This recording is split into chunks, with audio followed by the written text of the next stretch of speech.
to be here. Thank you so much, Peter, for that incredible introduction. I'm so excited to be here today and with Jen Ferris. Jen is a living embodiment of pure grace and hope. This woman has the gift to overcome any challenge. She was born with what you will see, she will tell during her story, some pretty challenging times as a child. Now as an adult, she's transforming the Canadian Federal Public Service for high performance. Jen has launched into the world stage. She was launched by none other than Tony Robbins. She shared her story with him and thousands of people at a live seminar. Jen is featured on the Tony Robbins social media platform as an example of what is possible when you take a chance of your life and create empowering meanings to find your unique greatness. Her story and her mission is to inspire others to find that empowering meaning for their lives. Her story is a reminder for us to choose joy in every moment of every day. And it could not be better, as our mission with Hack Mankind is exactly that, to confront fear and misinformation head on. So thank you so much, Jen, for being here. I'm so excited. Thank you. How are you feeling today, Jen?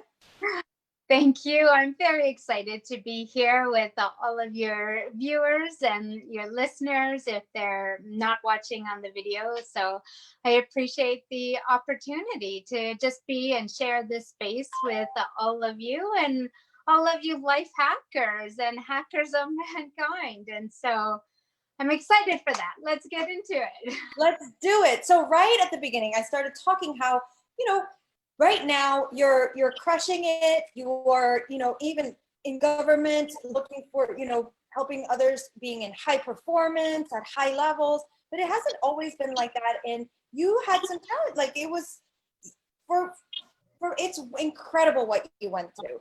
So can you tell us a little bit about your story? Okay, let me think about this because I have 45 years of a life story to relay. Perhaps I'll start at the beginning. And as for crushing it, well, let's say I'm preparing for that for that moment to crush it. I'm still a work in progress, I think. But starting with that work in progress started about 45 years ago or so. I was born in a rural village of southern India in Tamil Nadu, which is a province near the Pacific and Indian Ocean, I guess, at that southern end. And just, quite a bit outside of Coimbatore city. And so my first few years of my life there was spent in the village where I lived with my family and other children in that village and running amongst the straw huts and climbing over garbage heaps and just living life the way I knew how, the way I know how. One day, however, I remember in my memory, my aunt and I were walking away from our village on a hot, dusty road. I can still to this day feel and taste the grit in my teeth from the dust on that road.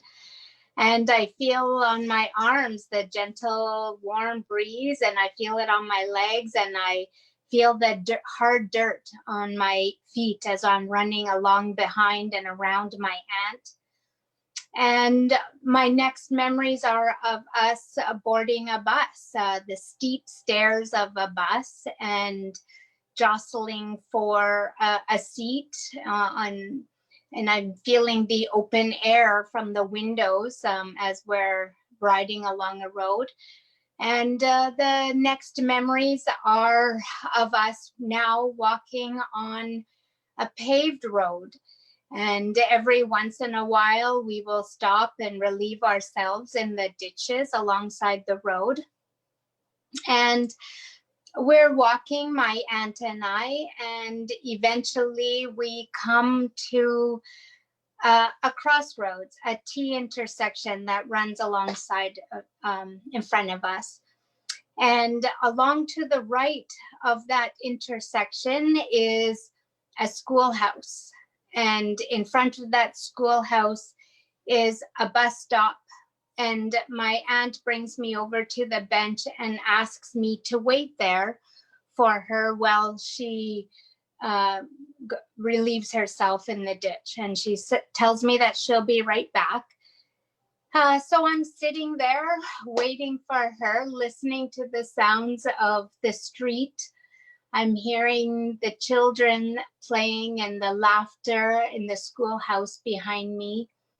I'm hearing strange, what I know now are mechanical sounds. And I'm hearing a clack, clack, clack, clack, clack, what I know now to be an old-fashioned typewriter. I amuse myself with these sounds for a while, and I get bored of that. So then I start exploring. I explore the bench. I'm counting the bench, the boards on the seat, and then I'm counting the boards on the backrest. And I walk along the bench and seeing how long it is. I'm finger counting the screw holes, how many screw holes they are. I'm measuring how big those screw holes are. And then I start walking the length of the bench. I first walk along the seat, and that gets, once I, master that balancing act, then I start balancing on the backrest and walking along that. And well, it's getting boring now. This bench has lost its appeal. And then I get off the bench and I explore what's around me and map out the surroundings around the bench, like the gravel behind the gravel stones, the grasses. I find the brick wall of the school, and I map it all out. So I know where this T intersection road is. I know where the road is that my aunt and I came. And I have it all figured out in here. I know where to go. So then I get bored, and I don't understand why, after all this time as a toddler or a preschooler, 3 years old, what's taking my aunt so long? It doesn't take that long to pee. Like, what's happening? So then I think, well, I'll just go find her. How hard can that be? If she's relieving herself in the ditch, she's just going to be there. I've walked down that road before. And we didn't mention, right, Jen? You were born blind. So all these things you could not see. Exactly. Yes, exactly. Everything is, I make sense of the world just through my touch and my sounds and the context. So for a girl that has just traveled what seemed like a long time, everything was out of context for me. So I start to walk down the road where my aunt had gone and where we had just came from. And I'm taking steps out. I'm getting ready to walk, and I hear a dog. I hear a dog barking. And now I'm afraid, because we've always been afraid. We've been taught to fear slum dogs. And I need to move a little bit to your left. Yeah, perfect. There can't be anything good about a barking dog. And so out of fear, I run back to the bench. I scramble up onto the backrest, and I'm screaming and crying for help. And eventually a police officer comes and finds me and asks me, why am I screaming? Why am I not in school? And I tell him that I'm afraid of the dog, and I don't know where the dog is. And he's like, well, why aren't you in school? Where are your parents? And I tell him that my aunt is coming back for me. She's just gone to relieve herself. And he looks into my badly deformed eyes, and he knows the truth of the scene that's playing out before him. And he humors me, and he explains that he'll wait with me for a while. And I'm a real chattery thing, in case you haven't noticed. So I must have occupied him for a while as we chatter on. And after a while, he decides that we're going to walk and go look for my aunt together, I guess, because my next memory is of him and I in my hand in his, and we're walking down that road, and then we're boarding a bus again. And the next thing I know, I am in the Families for Children orphanage.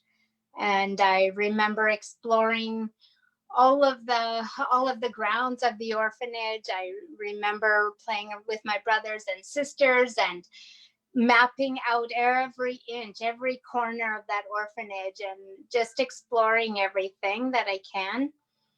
And eventually I am adopted into Canada by a couple who already have 5 children at home. And my memories of that are I'm running down the jetway, like that big long corridor ahead of everybody, and burst into the room with all these people. And I guess I'm introduced to my parents, and I remember saying, "Hello, mommy. Hello, daddy. I am your new little girl."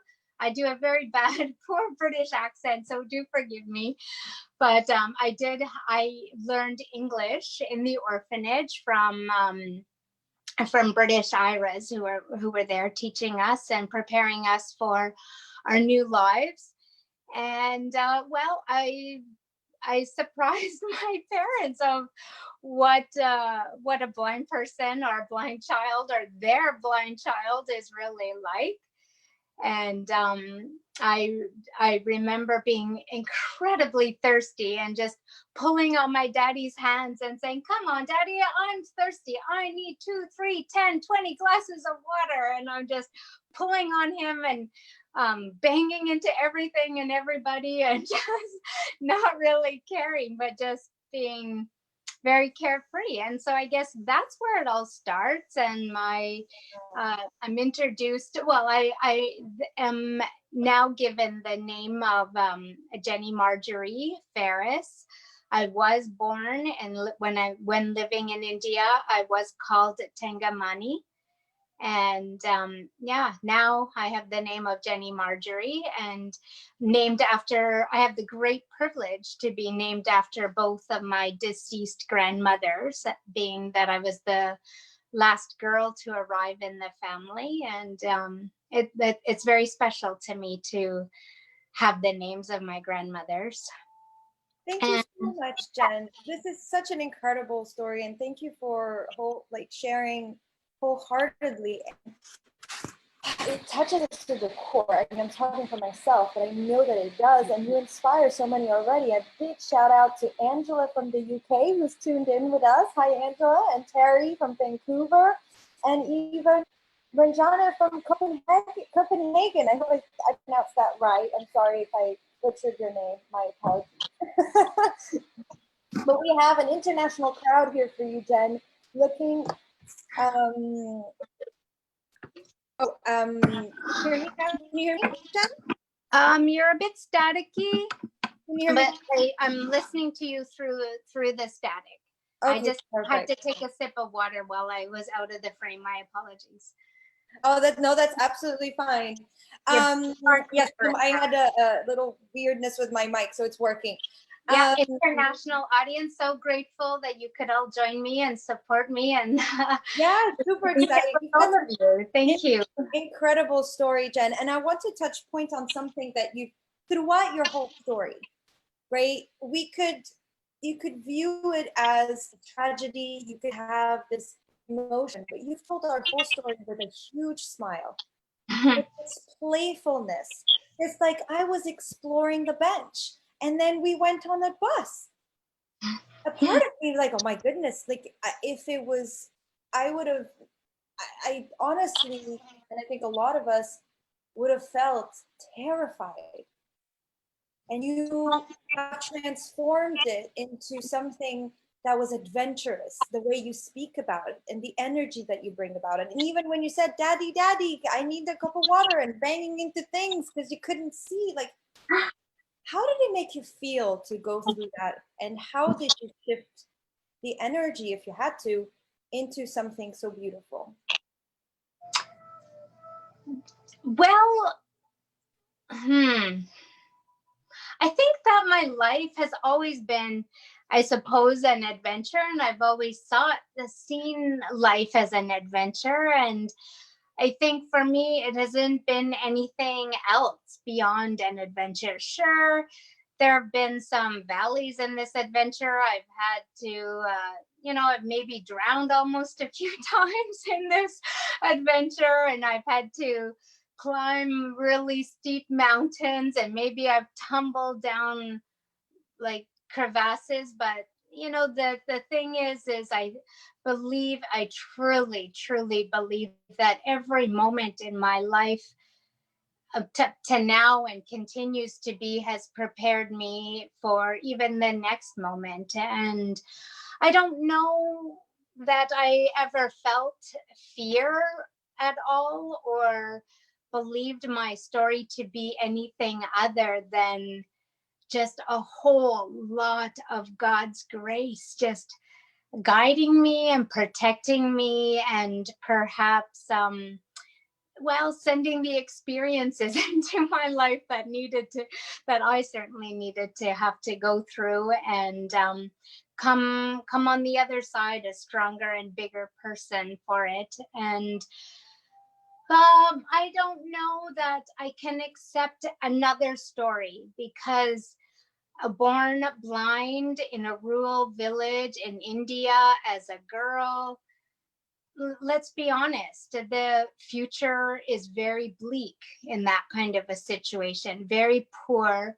It's and my life now, where I live now, is so full. It's a fortune. It's a fortune beyond what I could have even imagined for myself and even created for myself. And I just have to believe that I'm a Christian, and I believe that God has orchestrated every part of this existence for me. And maybe I didn't always follow the path he had laid out, and I strayed and thought I was going to create my own way. But I came back, and I understood just the gifts that he has to offer, and the grace. Like, there's so much that are not accidents in my life, and it is because God has sent the amazing people into my life at the right times,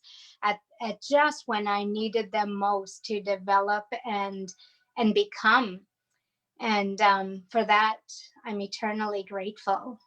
And it's just about expressing the kind of grace and gratitude that I have for these moments. And I wouldn't choose any other life than what I have now. So I think that I can be thankful for my village family in India for believing enough in me and wanting more for me, and just delivering me into the hands of God. And I think that's all that there is to it.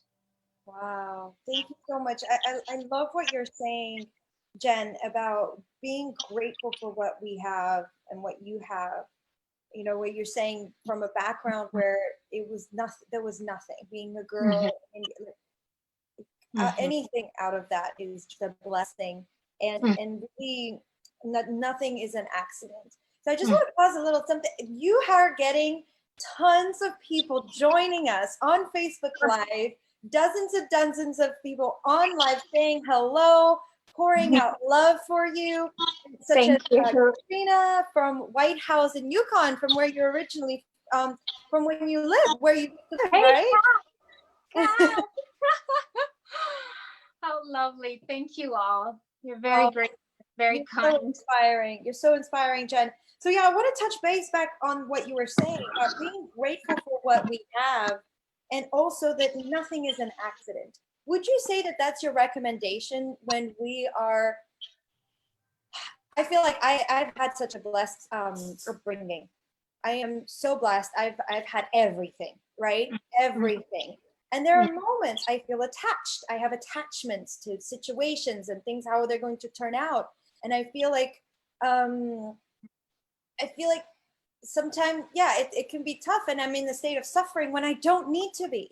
So are those your hacks, to be grateful for what we have and realize that nothing is an accident, or do you have something else? I think that's part of it. I think that's a huge part. If every day and every moment we can just realize that maybe this moment is for me to just come back to the present, be right here, be thankful, be grateful. And if you're not exactly feeling in your optimum, maybe just remembering to ask yourself, what is the lesson I have to learn from this moment? Because is God trying to prepare me for something harder, or maybe I'm going to breeze through another moment, or yeah. And I think I do like that's my belief that, when you start walking on God's plan down the path that he has laid out for you, it becomes, the burdens are light, and I think that it's easier to be able to face adversity and just come with that open and accepting mind and heart, and just understand that maybe there is a lesson in every moment. My coach, and you alluded to this earlier, my teacher, the world's #1 life coach, Tony Robbins, taught me that every moment we can always find the beauty and the truth, and there is always a deeper meaning if we intend and to look for it, if we have that intention to understand, what is this all about, what is the meaning of this, what is the lesson I can take from whatever it is, like feeling cooped up or snowing when it's the 22nd of April in Ottawa.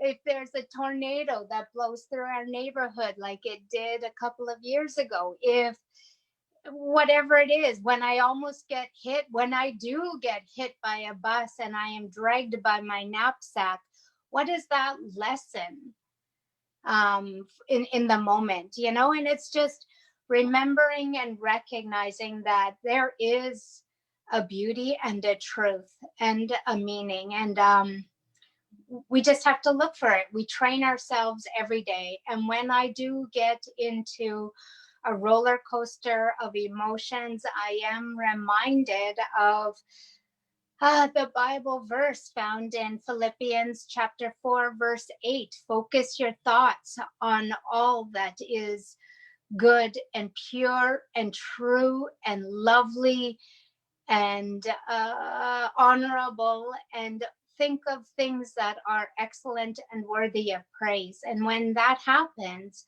that's my hack, because I can come back to me, I can come back to center, I can find a brand new appreciation for the country I live in, the city I live in, the neighborhood I live in, my tremendous, generous, amazing friends who, many of you are here to support me, that I have, who have raised me up to where I am. And, my parents took a huge chance on adopting a blind child. And if I can be grateful for all of that, like there's just, yeah, I just think there's so much in this world that we can be grateful for. And it's not serving us to focus on things that are out of our control.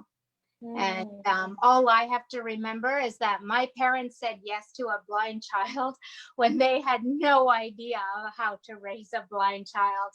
And the very least that I can offer to them is just say yes to whatever opportunity comes my way to make me better and stronger and more capable of tackling the next hurdle, or maybe not so hurdle, but just breeze through, whatever it is. So I love that. I love your energy and your attitude, and the way you're talking about it is just so precious. And it's not only for you, for your parents, but for everybody watching, for everybody that just interacts with you one moment in the life. You will change our life every single time. Your energy is just radiating and contagious, and it makes me want to be a better person. And you mentioned, so hi Maria. Maria said she remembers meeting you in Dallas and Florida. And think about Florida, you were talking about Tony Robbins. I know that, so you were talking with Tony Robbins, A Date with Destiny. What was that experience? And what acceleration came out of that, right? Because you've got, in being so authentic, being in such integrity, and being at that event and having that stage with Tony, how did the acceleration become, and how has that been for you? Acceleration. What do you mean? Well, I don't know how it came about. I'm still wondering. Like, I am still trying to put all of those pieces together as to how it came around. But I mean, I had such an amazing team. Like, I had a team of 60 people that I was a part of, and we were all supporting each other through our personal developments and the reasons why we were all there. And I specifically wanted to go there to learn how to have a greater impact in the government of Canada in my career. And I wanted to learn strategies and techniques on how to influence executives to adopt practices that would really spur employees to be high performing and highly productive. Because my ultimate mission is, I believe that the citizens have the right to expect us as public servants to perform at our very best with as little administrative burdens and as little of red tape as possible, so that we can deliver to them the highest quality of service, just as I expect from the public service when I have not the tremendous joy of dealing with them on a daily basis. So you took the initiative of going and being there and taking this on, and you met Tony Robbins. So he asked you about your story, and then what happened? Like, what did you see? Did people start reaching out to you? Did people start asking you to speak? What happened? How was that? Yeah, that all happened. The team there, there was a lot of people who shared similar stories, and maybe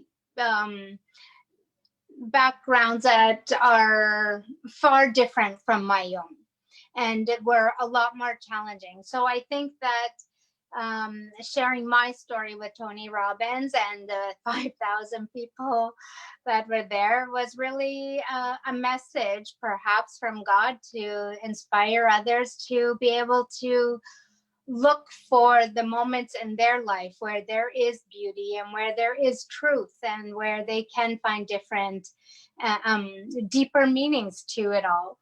And I don't know. Yes, people have been very generous to reach out and be very friendly with me and connect with me. And and just, I guess I'm pleased that I'm able to inspire others, because if my story can be an example of God's work in the world, then I'm pleased to take that on. And I don't want anybody to have to think that I'm a lone sheep in all of this, a lone person, because everybody has a story to tell, and everybody can overcome various obstacles in their lives to become the best that they can be, and to step into that greatness, that unique greatness that God needs you to do to be, in order to fulfill his plan for you. 100%. Sorry to interrupt you. I wanted to highlight something. And then I'll call Peter, because I know he was there. But one of the things I've known throughout the years from Tony Robbins is a lot of people we've seen, especially Date Destiny and these events, people who've gone through a lot of challenges. And one of the things that I admire about you, Jen, and I see it's that, and that's what I meant by authenticity and integrity, and how that accelerated it, because you don't find significance in your story. You just are inspiring for the way you are in integrity and in your authenticity and just, thriving. And you say you're a work in progress. We are all a work in progress. I admire what you do. I admire your energy, your attitude, and I want to model it every day. And I know that, Peter, you were really impacted when Jen told her story. So do you mind coming in? I'm going to call on you and coming on live and just share. How was that for you? Oh, wow. Before I tell you about that, Hi, Peter. hey, Jen, how are you? Very well. How are you Thank finding for it? You having enjoying me on yourself? your show. Well, we're very grateful you're here. And before I actually say anything else, I just want to say thank you to your parents, actually. I've met people that have adopted children before, and whether it's domestically, internationally, I have different views on a relationship with a divine being than you do, Jen. But I truly believe there are angels walking on this planet, and anybody that reaches out to adopt a child is in that list for me. So I just wanted to just take a moment and just recognize that, because I think that's a really important thing. But yeah, you're right, Jess. I was there, and I would say it was it's one of the defining moments of the last 5-10 years for me, because Jen is very humble. There were a lot of stories told at Day with Destiny, and anybody that hasn't been in that environment, I'd recommend it. But it is transformative, and it does help you see things on a different pitch. But what I took away from your message, Jen, is actually, it's in some ways it's slightly different from what you've taken away from it. The first thing I took away from it is, and I think fairly confidently I speak on behalf of a few people here, if I'd been through the experience you'd been through, my future from that point on would have been defined with anger, resentment, probably hatred, jealousy, envy. I can't think I would take many positive things away from it. And there's one thing you said at the end of your talk to Tony, which I want to pull out for you, because it's not something you touched on, which was, Tony said, what do you hope happens from here? And your answer was the moment when I literally burst into tears, had to leave the room and start telling Sean Callaghy and everybody else they had to talk to you, and we had to give you the stage we could. And what it was, and I'm going to let this land for people for a second, what you said was you wanted to let your birth mother know that you felt for her, and you hoped she was okay. You hoped that she was okay having to have made the decision that she had to make. Like, if it wasn't enough to walk away from all this going, I'm joyful, I'm loving, I'm caring, I'm carefree. Not only did you manage to do that, which I can't ascribe to now, and I will try and model it every day, but you managed to not only even find forgiveness, but love for the person that, in quotes, did that to you. And I know did that to you doesn't sum up how you feel about it, but and that moment I was bowled over, because the authenticity and the integrity and the love from you shone, and it filled every single person in that room, myself included.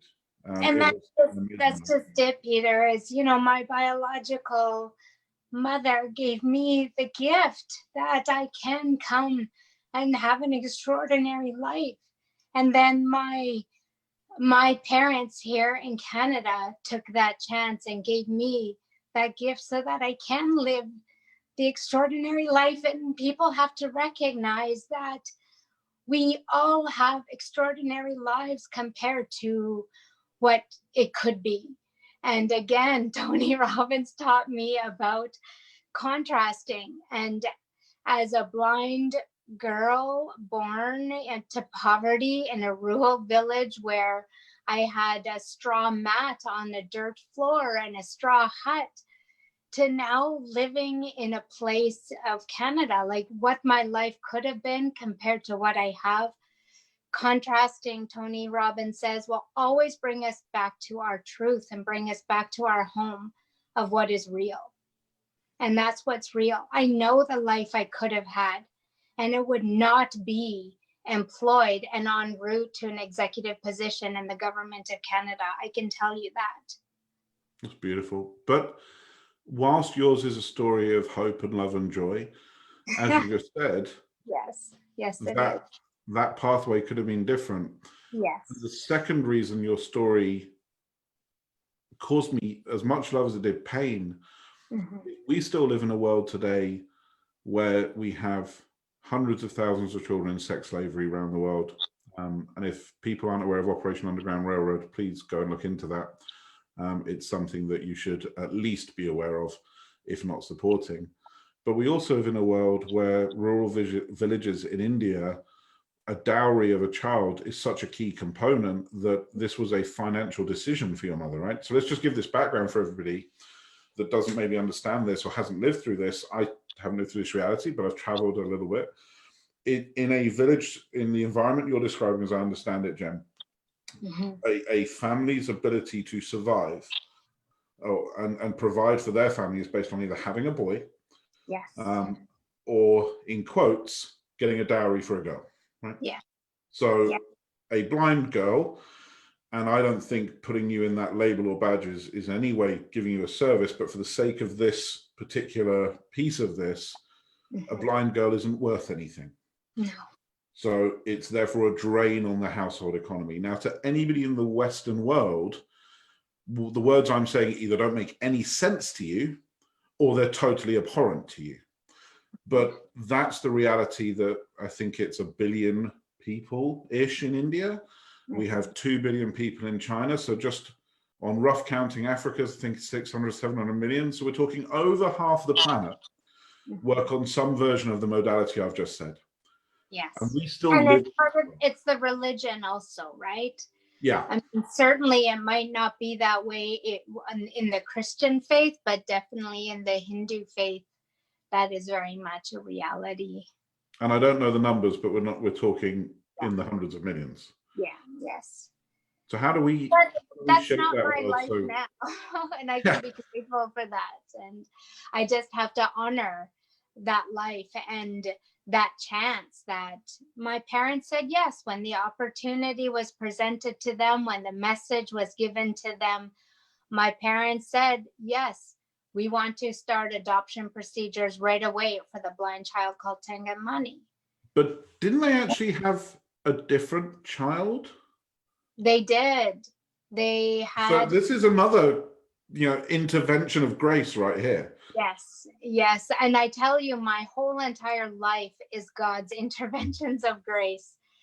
God's grace is huge. And I can't, in this hour-long interview, I really can't say every aspect, but a few aspects is, yes, when the police officer came, a good, honest Indian police officer, as opposed to a sex trafficker, came to me, found me, delivered me to a home for children, a Christian home for children, where they believed and acted on the mandate that every child deserves a family. And they lowered the financial barriers so low that it only cost my parents $2,500 for my plane ticket, for my passport, for that transfer of guardianship, for everything, and to come into Canada. But the only reason why, I shouldn't say the only reason, I came into the orphanage, a girl who was promised to my parents was ill, and she kept getting ill time after time. Every time she was set to travel, she would come down with some kind of an illness. If there's fever, if there's diarrhea, dysentery, even a runny nose, anything of that sort, they had to, the officials would deny the children entry because they didn't know what they would be bringing into the country, into Canada.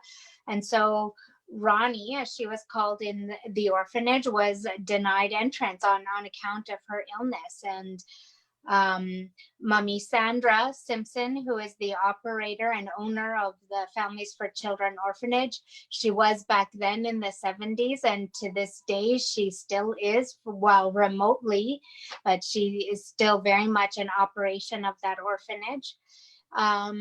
Presented me as an option to Ronald and Janet Ferris, and indicating that we have a blind child here called Tangamani, and we've been watching and noticing that she has great potential, and we know that she can be successful if we can bring her into a home that can give her the start that we expect, that that's what she needs in order to, you know, create a life and live a good life. And well, my parents, of course, they toiled over this, right? They had 4 children at home, a 5th girl on the way, and they had already, you know, committed in their hearts to this child, and they wanted that child. Every other member of that family was committed to the child called Ronnie coming into their home. They had seen pictures, they'd fallen in love. And my parents, you know, they prayed, and God said, do it, you'll do this. And so they told Mommy Sandra, they said, listen, as soon as Ronnie is strong and healthy and able, we would like her on that first plane out of India home into our arms. And as for the blind child called Tangamani, we'd like to start the adoption procedures immediately. And 6 months after they made that commitment, I arrived into Montreal in 1979. And October 25th, my mother's birthday, which is why I suppose I was given the name of Jenny. And yeah, so that's it. Like it was a hardship for them. My parents took out a loan from the bank. They asked their parents for money. They sold the family cottage on the lake. And my parents are just strong, committed, loving people that all they want is good in the world. And yeah, it was a financial hardship. It was a big and another addition to their family. My father at that time was an Anglican bishop, you know, hardly making more than $25,000 a year. And to build a family with 6 children, it was just their commitment to love and life and to each other that they had to pour into others and help us to be, well, the amazing adults I guess we are. I guess we're pretty good. None of us have gotten it into you know, life troubles that can come onto other people. So thank you, Jen. And oh, I've had goosebumps throughout all this conversation multiple times. Thank you, Peter, for jumping in and bringing this out. And again, I also want to thank your parents. And I think everybody that's watching, we've had a ton of comments flowing in, either on Facebook or on Zoom. Tia on Facebook is saying, not a dry eye in the room. And then other people, your story inspires us. Just incredible. And I want to thank you for sharing that and being so vulnerable and open. And thank you for your parents. Wow, that's so touching. And it makes me think of next week's theme. So we have a theme at Hack Mankind every day. And we started, one of my first questions at the beginning was hope, right? Like around hope. And so that's this week's theme. Next week's theme is choices. And so with that in mind, what choices, it seemed like you've had a lot of choices to make. The choice, you even talked about the choice of looking at things differently.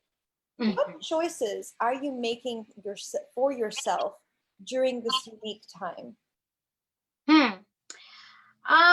Well, for number one, I choose not to see this as a period of isolation, because I'm not in isolation.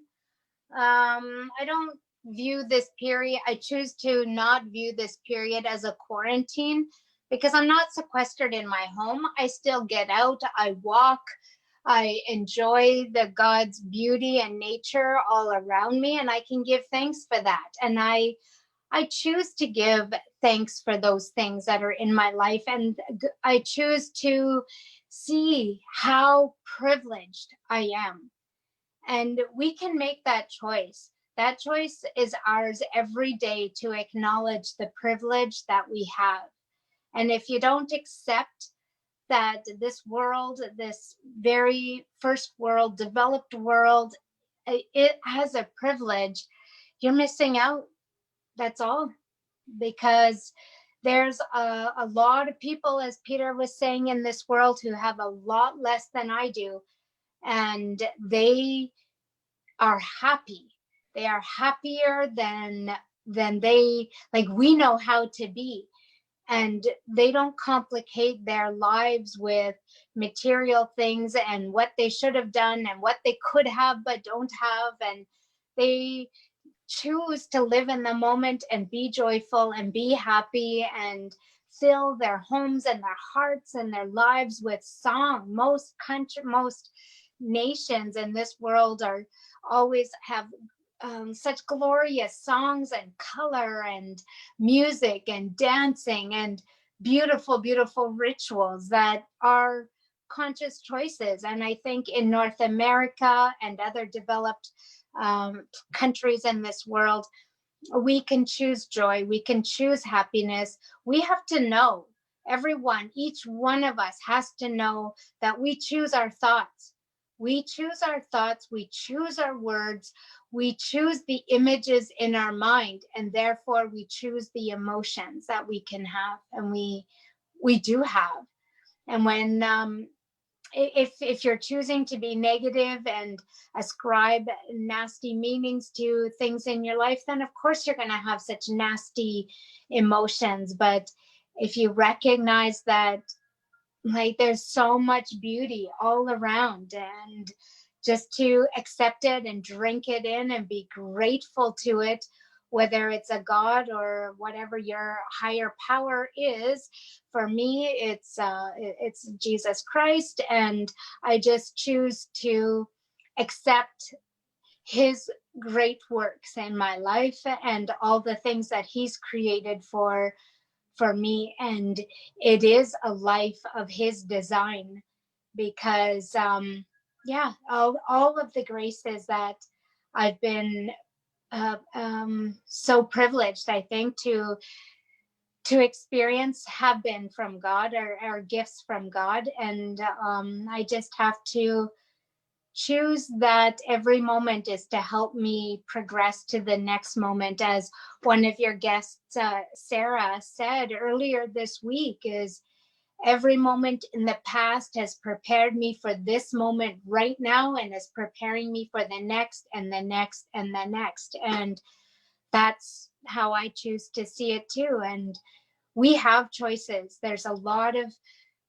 people in this world who don't have the same choices that we have, don't even have a choice. If you're trapped in human trafficking, and if you're being tied down and have unspeakable acts performed upon you, you cannot believe that you just have to be grateful for the choices you have here in this kind of a country and at this time. Wow, it's so inspiring, and it's 100%. I 100% agree with you, and I love that you're saying, I don't see this as a quarantine time. I see it as an opportunity to really be grateful, and to choose to be grateful, and to choose what I think, and to choose what I do. And it really relates to what we're trying to do with, well, we're not trying, we are doing here at Hack Mankind. Really, crush this head on, this fear and this misinformation, giving people tools and an incredible, like, you're so inspiring, and having you come on here and talk and inspire us to really do that. And there you see things. So I'm in New York City, I'm in Manhattan right now. And every day at 7 p.m. we open the windows, and then there's this family actually right there. They're amazing. They have like these like huge like big speaker things, and they honk, and they do the pots and pans, and so I'm not as elaborate. I go woo and I clap, but it's bringing certain aspects of us, of love, of caring. You know, in certain cities, the homeless have been taken out of the streets and put in shelters, and Peter, you know, we were talking about it the other day, and we mentioned this. Like, what's going to happen after all this? We're just going to kick all of our homeless people out, and we're just going to be, you know, not care about first responders anymore. What is going to happen? If I would ask you, what is the one thing or the opportunity that you would like to see humanity come out of this with?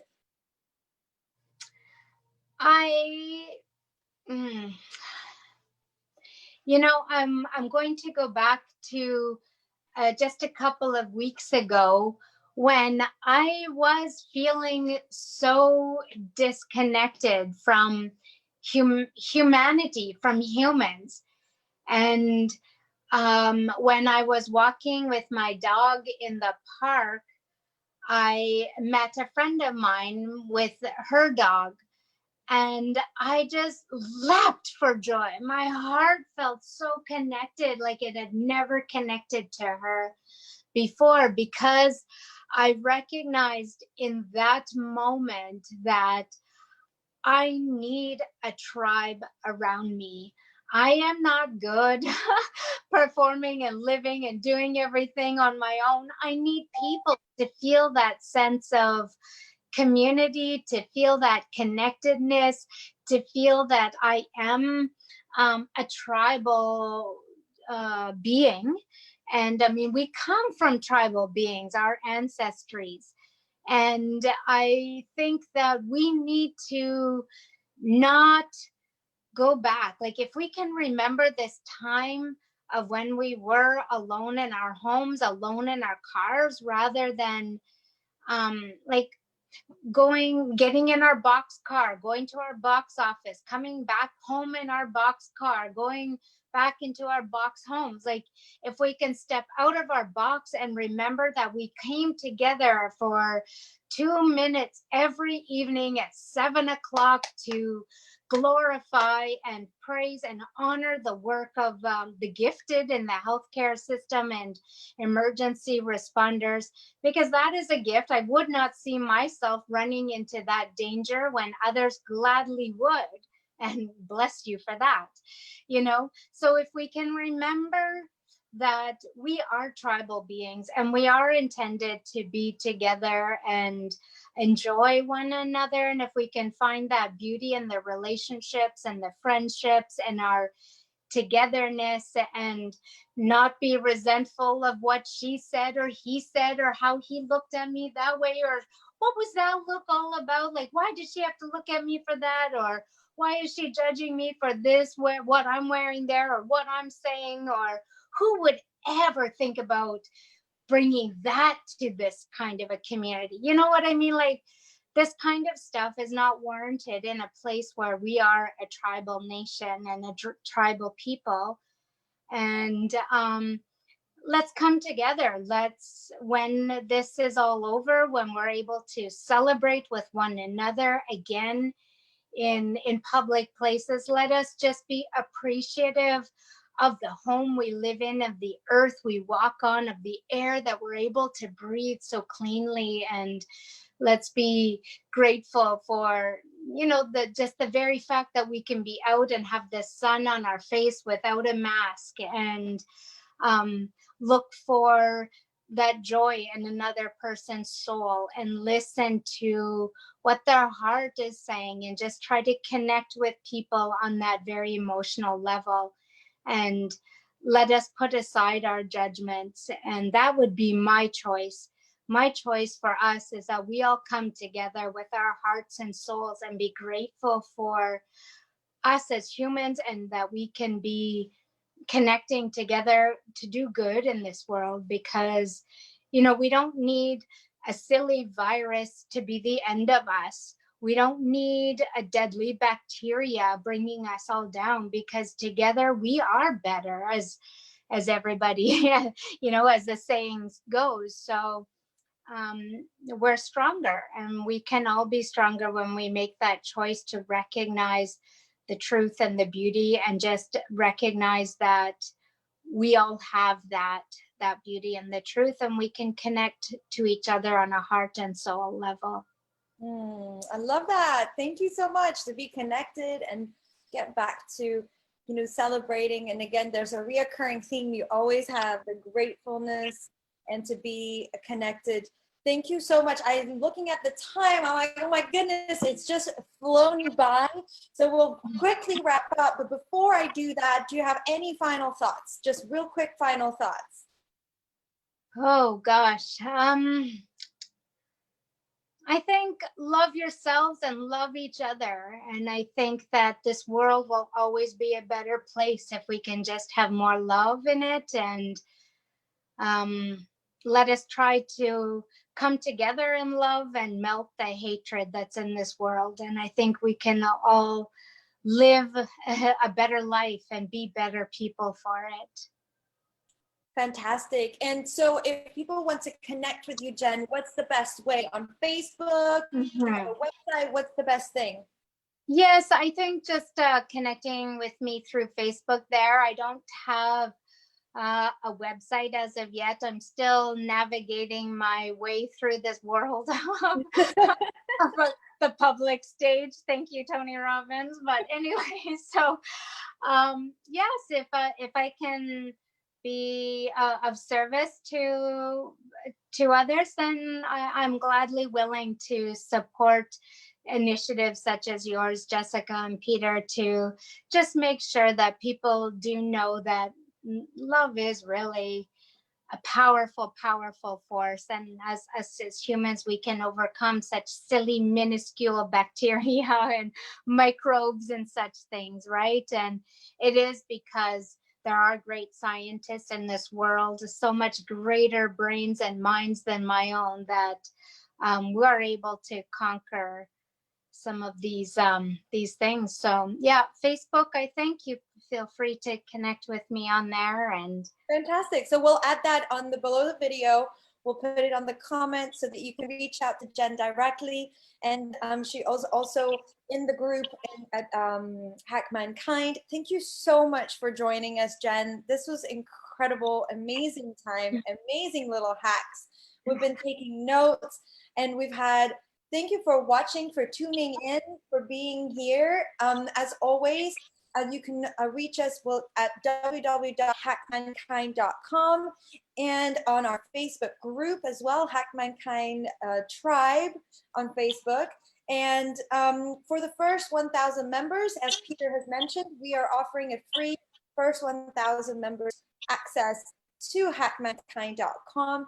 Join us on there, and we'll be seeing you very soon, as tomorrow, with some more calls, more panels.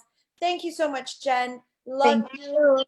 Have an incredible weekend. Thank you, Peter. Thank you very much. Thank you guys for watching. Bye. Bye.